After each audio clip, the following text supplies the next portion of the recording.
लालू यादव आज जाएंगे सिंगापुर। रोहिणी आचार्य को मनाने की चर्चाओं के बीच बढ़ी सियासी हलचल। नमस्कार, आप देख रहे हैं सिटी पोस्ट लाइव और मैं हूं रवि। राष्ट्रीय जनता दल के सुप्रीमो लालू प्रसाद यादव शुक्रवार को यानी कि आज सिंगापुर पहुंचने वाले हैं। किडनी ट्रांसप्लांट के बाद नियमित स्वास्थ्य जांच और फॉलोअप मेडिकल चेकअप के लिए डॉक्टरों ने उन्हें सिंगापुर जाने की सलाह दी थी। दिल्ली की विशेष अदालत से विदेश यात्रा की अनुमति मिलने और पासपोर्ट रिलीज होने के बाद उनके दौरे का रास्ता साफ हो गया।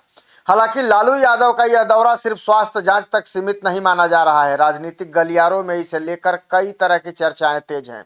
खासकर उनकी बेटी रोहिणी आचार्य को लेकर चल रही अटकलों ने इस यात्रा को और ज्यादा चर्चा में ला दिया है।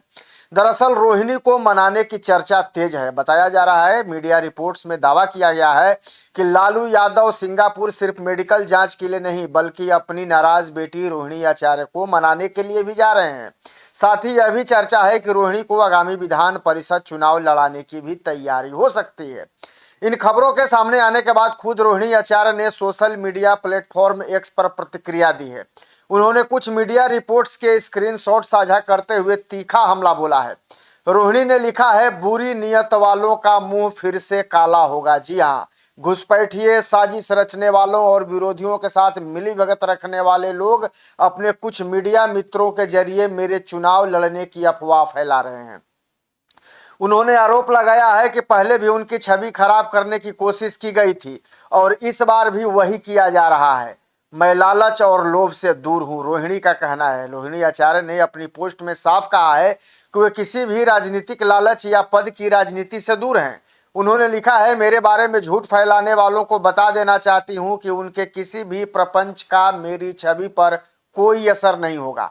दुनिया जानती है कि मैं सीधी बात करने वालों में हूं और मेरा विरोध हमेशा गलत के खिलाफ रहा है और आगे भी रहेगा। रोहिणी ने यह भी याद दिलाया कि कुछ महीने पहले उनके नाबालिग बेटे और उनकी सास के चुनाव लड़ने की अफवाह भी फैलाई गई थी, जो बाद में गलत साबित हुई। इराज के जन्मदिन में नहीं पहुंची थी रोहिणी। जी हाँ, ये भी एक बात है।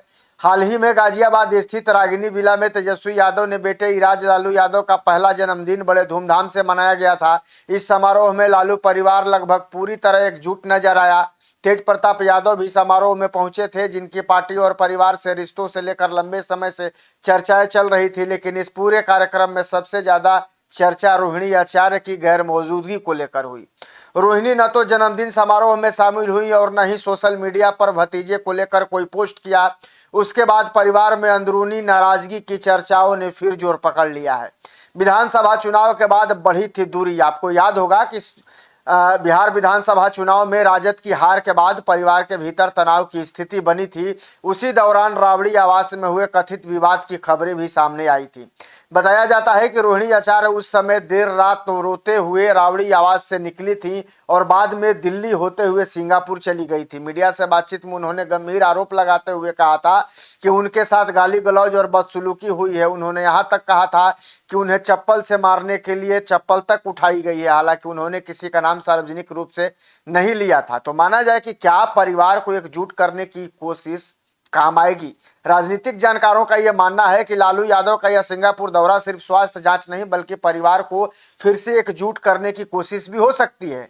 बिहार की राजनीति में लालू परिवार की एकता हमेशा राजद की ताकत मानी जाती रही है। ऐसे में परिवार के भीतर चल रही नाराजगी और दूरी विपक्ष के लिए भी चर्चा का विषय बना हुआ है। अब सबकी नजर इस बात पर टिकी है कि क्या लालू यादव अपनी बेटी रोहिणी आचार्य को मना पाएंगे और क्या परिवार फिर से पूरी तरह एकजुट हो पाएगा।